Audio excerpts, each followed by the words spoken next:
Hello friends, कैसे आप सभी। तो आज हम लोग इतिहास के नए सेक्शन के बारे में पढ़ेंगे, जिसमें हम लोग पाषाण काल के बारे में अध्ययन करेंगे। इतिहास को अध्ययन की सुविधा के दृष्टिकोण से 3 भागों में बांटा गया है, जिसमें से पहला है प्रागैतिहासिक काल, दूसरा है आद्य ऐतिहासिक काल और तीसरा है ऐतिहासिक काल। प्रागैतिहासिक काल उस समय को कहते हैं जिसका कोई लिखित साक्ष्य उपलब्ध नहीं है, यानी उस समय मानव जो है अभी के मानव के रूप में विकसित नहीं हुआ था। वो पशु के समान ही रहते थे और उनका कोई भी लिखित साक्ष्य नहीं है। उस समय जो भी पत्थर वगैरह उपलब्ध हुए हैं उसी के आधार पर उनके इतिहास के बारे में हम बता सकते हैं। दूसरा काल है आद्य ऐतिहासिक काल, जिसका क्या है, लिखित साक्ष्य उपलब्ध तो है लेकिन वह अपठनीय है, यानी जिसको पढ़ा नहीं जा सकता है। इसका उदाहरण है हमारा सिंधु घाटी सभ्यता। सिंधु घाटी सभ्यता में जो है लिखा तो गया है, क्योंकि उनकी लिपि क्या थी, भाव चित्रात्मक थी, लेकिन उनको पढ़ा नहीं जा सका है। तो वो किस काल में आएगा, आद्य ऐतिहासिक काल में। और तीसरा है हमारा ऐतिहासिक काल, जिसको हम लोग पढ़ सकते हैं, उसका लिखित साक्ष्य उपलब्ध है। और यह प्रारंभ होता है वैदिक काल से, क्योंकि वैदिक काल में वेदों की रचना हुई और इसके बाद से जो है हमारा इतिहास क्रमबद्ध रूप से हम अध्ययन कर रहे हैं, प्राचीन का, मध्यकालीन का और आधुनिक का। तो यह सारा जो है हमारा ऐतिहासिक काल में आ जाएगा और वह पठनीय है। इसके बाद हम लोग इतिहास जो प्रागैतिहासिक काल है उसको हम 3 भागों में बांटते हैं। पहला है पुरापाषाण काल, दूसरा है मध्यपाषाण काल और तीसरा है नवपाषाण काल। पुरापाषाण काल की अवधि 25 लाख ईसा पूर्व से लेकर और 12,000 ईसा पूर्व तक है। और मध्यपाषाण काल की अवधि 12,000 ईसा पूर्व से लेकर 5,000 बीसी तक माना गया है। और नवपाषाण काल की अवधि 9,000 बीसी से लेकर और 3,000 बीसी तक माना गया है। 3,000 बीसी तक माना गया है। यहाँ पे थोड़ा सा कन्फ्यूजन क्रिएट होता है कि मध्यपाषाण और नवपाषाण काल में दोनों में टाइम में एक जैसा हो जा रहा है। ये 12 से है 5 तक, या फिर यह 12 से 3 तक, 9 से 3 तक जाता है। तो कई बार होता है कि हम संक्रमण काल की अवस्था इसको कह सकते हैं। इसका उदाहरण हम समझ सकते हैं, इस अभी जैसे 2022 चल रहा है, अभी 2022 चल रहा है। अगर हम अपने गांव की बात करें और दिल्ली मुंबई के डेवलपमेंट की बात करें तो बहुत ज़्यादा फ़र्क है। तो इसी तरह मध्यपाषाण काल कहीं चल रहा था और सेम टाइम में कहीं पे नवपाषाण काल चल रहा था, इसलिए टाइम को लेके थोड़ा सा अंतर रहता है। तो चलिए स्टार्ट करते हैं, पुरापाषाण काल के बारे में समझते हैं। इसका पहला है पुरापाषाण काल और यह 25 लाख बीसी से लेकर 12,000 बीसी यानी कि ईसा पूर्व तक का काल जो है आता है, पुरापाषाण काल में आता है। और यह प्रश्न पूछा जाता है कि मानव सबसे ज़्यादा समय तक किस अवधि में रहा है, तो यह पुरापाषाण काल है, क्योंकि 25 लाख बीसी में मानव का अभ्युदय शुरू हुआ और बहुत लॉन्ग टाइम तक मानव जो है इस अवधि में रहा है।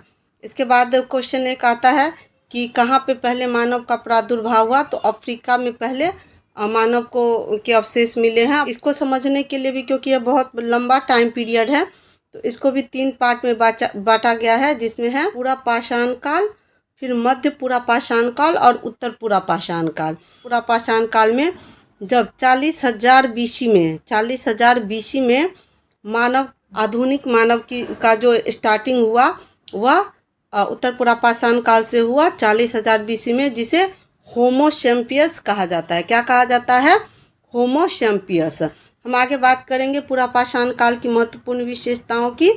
तो उनमें पहली विशेषता है, इस समय का मानव खाना बदोश था, यानी इंसान के जीवन का मुख्य उद्देश्य क्या था, खाना प्राप्त करना, और खाना की तलाश में भी वह इधर उधर भटकता रहता था और कच्चे मांस का सेवन करता था।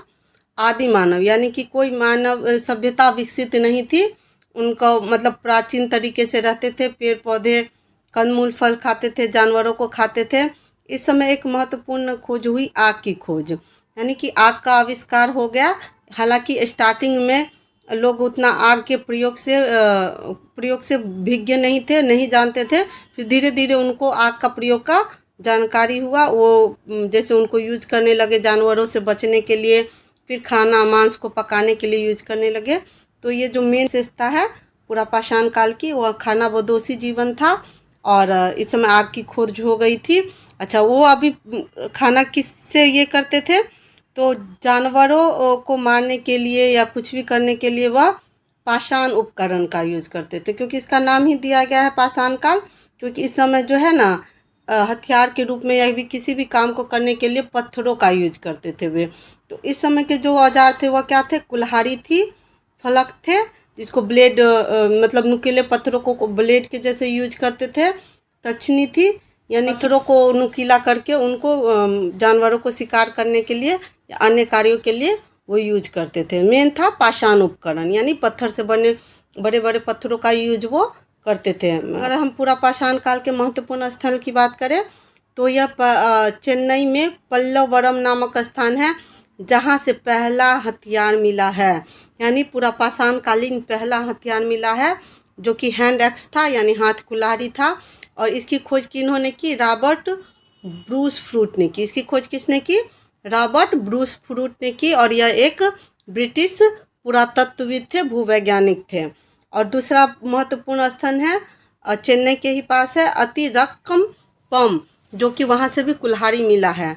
अगर हम तीसरे महत्वपूर्ण चीज़ की बात करें जो कि पूरा पाषाण काल का है, तो हथनौरा जो कि एमपी में है, वहाँ से मानव खोपड़ी का साक्ष्य मिला है, यानी कि ह्यूमन ब्रेन का जो है साक्ष्य मिला है। और भीमबेटका नामक स्थान है मध्य प्रदेश में, वहाँ से प्राचीन चित्रकारी के साक्ष्य मिले हैं। ये महत्वपूर्ण स्थान है और चीज़ें हैं जो कि पूरा पाषाण काल की विशेषता के बारे में बताते हैं। और आधुनिक मानव यानी कि जिसे होमो सैपियंस कहा जाता है वो भी पूरा पाषाण काल में ही मिले हैं। मध्य पाषाण काल, यहाँ गलती से पूरा पाषाण लिखा गया है तो यहाँ पूरा नहीं होगा, ये मध्य पाषाण काल की हम बात कर रहे हैं। तो मध्य पाषाण काल की अगर महत्वपूर्ण विशेषताओं की चर्चा करें, माइक्रोलिथ यानी सूक्ष्म हथियारों का इस्तेमाल करने लगे। अगर इस समय की बात करें जो दूसरी महत्वपूर्ण विशेषता है, तो पशुपालन का प्राचीनतम साक्ष्य मिला है, यानी कि धीरे धीरे पशु को खाते भी थे और वो धीरे धीरे पशु को पालने भी लगे थे। और पहला पशु जिसको मनुष्य ने पालतू बनाया वह कुत्ता था। यानी सबसे कई बार क्वेश्चन पूछा जाता है कि मनुष्य ने सबसे पहले किस जानवर को पालतू बनाया, तो कुत्ता को मनुष्य ने सबसे पहले पालतू बनाया। और इसका साक्ष्य कहाँ से मिला है, जानवर को पालतू बनाने का राजस्थान के बागोर से मिला है और मध्य प्रदेश के आजमगढ़ से मिला है। इसके बाद जो है अभी इस समय उत्तर प्रदेश में स्थान है एक चौपानी मांडो, वहाँ से क्या मिला है, मृदभांड के प्राचीन साक्ष्य मिले हैं। मृदभांड यानी मिट्टी से बना जो बर्तन होता है उसे मृदभांड कहते हैं। तो उसका एक प्राचीन साक्ष्य मिला है उत्तर प्रदेश के चौपानी मांडो से। इस समय अंत्येष्टि कार्यक्रम का भी साक्ष्य मिला है। अंत्येष्टि कार्यक्रम यानी कि समाधान होता है, मरने के बाद दाह संस्कार किया जाता है या फिर उनको मिट्टी के नीचे गाड़ दिया जाता है, तो इसके भी साक्ष्य मध्य पाषाण काल में मिले हैं। इसके बाद है कि उत्तर प्रदेश के 3 स्थल है जो बहुत ही इम्पोर्टेंट है, जिसमें है सरायनाहर, दमदमा और महदहा। इससे जो है ना हड्डी के उपकरण और आभूषण पाए गए हैं। तो ये क्वेश्चन कई बार मैंने इसमें उन्हीं चीज़ों को शामिल किया है जो कई बार एग्जाम में पूछे गए हैं, तो आप इसको ध्यान दीजिएगा। इसके बाद हम आते हैं नवपाषाण काल पे। नवपाषाण काल बहुत ही इम्पोर्टेंट हो जाता है क्योंकि इसकी जो सबसे प्रमुख विशेषता है वह है कृषि की शुरुआत। कृषि का शुरुआत हुआ। दूसरा है पशुपालन का बड़े पैमाने पर शुरुआत हो गया। और जब कृषि की शुरुआत हुई तो क्या है, घूम घूम के खेती नहीं कर सकते हैं। खेती करने के लिए एक जगह पे रुकना पड़ेगा क्योंकि एक फसल को तैयार होने में बहुत लंबा समय लगता है। तो इसी के साथ ही अस्थायी निवास की प्रवृत्ति भी शुरू हुई। इस समय के मनुष्य जो पत्थर के औजार भी यूज करते थे, फिर हड्डी के बने हथियार भी यूज करते थे, लेकिन एक चीज़ और ऐड हो गया उनमें, अब ये स्लेट से बने औजार का भी प्रयोग करने लगे। किससे बने, स्लेट से बने औजार का प्रयोग भी वो अब करने लगे। इस समय के महत्वपूर्ण स्थलों की अगर हम बात करें तो मेहरगढ़ कहाँ है, तो यह वर्तमान में जो बलूचिस्तान प्रांत है पाकिस्तान का, वहाँ स्थित है। और मेहरगढ़ से कृषि के प्राचीनतम साक्ष्य मिले हैं। और यह मेहरगढ़ जो है सुलेमान और किरथर पहाड़ियों के मध्य पाया जाता है। कई बार पूछा जाता है कि किस मेहरगढ़ जो है किस पहाड़ियों के बीच है, को सुलेमान और किरथर पहाड़ियों के मध्य है। और ये भी प्रश्न पूछा जाता है कि मनुष्य ने सबसे पहले किस चीज़ की खेती की। तो सबसे पहले मनुष्य ने गेहूँ और जौ की खेती की, और उसमें भी जौ का उपयोग करना पहले, खेती तो शुरू की गेहूँ की, लेकिन उपयोग जो है सबसे पहले जौ का करना शुरू किया गया। इसके बाद एक महत्वपूर्ण स्थल है जो कि उत्तर प्रदेश का है। उत्तर प्रदेश के इलाहाबाद में स्थित है यह पोल्डी हवा नामक स्थल। वहाँ से चावल के प्राचीनतम साक्ष्य मिले हैं। ये कब का मिला है? तो 6000 BC का चावल का साक्ष्य मिला है, यानी आज से 8000 साल पहले चावल की खेती शुरू हुई। दूसरा महत्वपूर्ण स्थान है जो कि कश्मीर में स्थित है बुर्जहोम।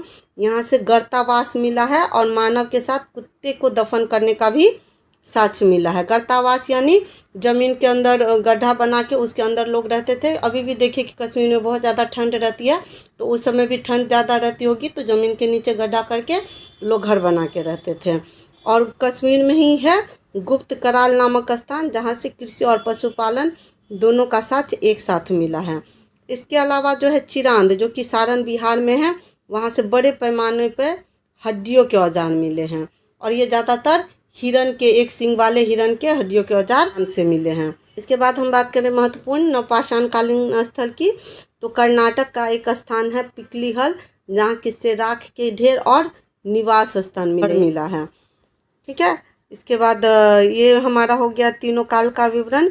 इसके अलावा कुछ महत्वपूर्ण प्रश्न है जिसको हम डिस्कस कर लेते हैं, जो कि कई बार एग्जाम में पूछे गए हैं। पहला क्वेश्चन है, भारतीय पुरातत्व का जनक किन्हें कहा जाता है? तो अलेक्जेंडर कनिंघम को भारतीय पुरातत्व का जनक कहा जाता है।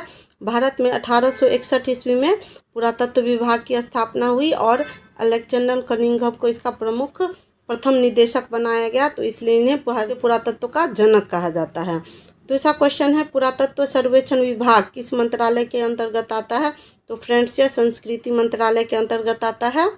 जो भी पुरातत्व से संबंधित खोज होती है, चीज़ें होती है, वो सारे संस्कृति मंत्रालय उनको हैंडल करती है। हमारा नेक्स्ट क्वेश्चन है, कौन सा प्रागैतिहासिक स्थल चित्रकला के लिए प्रसिद्ध है? तो हमने डिस्कस किया है कि भीमबेटका जो है एमपी में है, एमपी के रायसेन में स्थित है। वहाँ पे प्रागैतिहासिक कालीन चित्रकला के साक्ष्य मिले हैं। नेक्स्ट क्वेश्चन है हमारा, पशुपालन का प्रारंभ कहाँ हुआ था? तो हमने पढ़ा है कि मध्यपाषाण काल में पशुपालन का प्रारंभ हो गया था। नेक्स्ट क्वेश्चन है, भारत में मानव का सर्वप्रथम प्रमाण कहाँ से मिला है? तो फ्रेंड्स यह नर्मदा घाटी से मिला है, जो कि एमपी में है। और भीमबेटका में जो चित्रकारी की गई है उससे पता चलता है कि वहाँ मानव रहते थे। तो हमारा नेक्स्ट क्वेश्चन है, मनुष्य ने सर्वप्रथम किस धातु का प्रयोग किया? तो यह बहुत इंपॉर्टेंट है, क्योंकि मनुष्य ने सबसे पहले तांबा धातु का प्रयोग करना प्रारंभ किया था। इसी का प्रथम प्रमाण कहाँ से प्राप्त हुआ है? तो फ्रेंड्स मेहरगढ़ से प्राप्त हुआ है, जो कि बलूचिस्तान पाकिस्तान में स्थित है। हमारा नेक्स्ट क्वेश्चन है, वह स्थान जहाँ से प्राचीनतम अस्थायी जीवन के प्रमाण मिले हैं? तो यह फ्रेंड मेहरगढ़ है, क्योंकि अस्थायी निवास वही होगा जहाँ कृषि होगी, तो कृषि के साथ मेहरगढ़ से मिले हैं। और इसी के साथ प्राचीनतम अस्थायी जीवन के भी प्रमाण मेहरगढ़ से ही हो जाते हैं। दूसरा नेक्स्ट क्वेश्चन है, मानव द्वारा प्रयुक्त सर्वप्रथम अनाज कौन सा था? तो इसका आंसर फ्रेंड जौ हो जाएगा। मनुष्य ने सबसे पहले अनाज के रूप में जौ का उपयोग किया।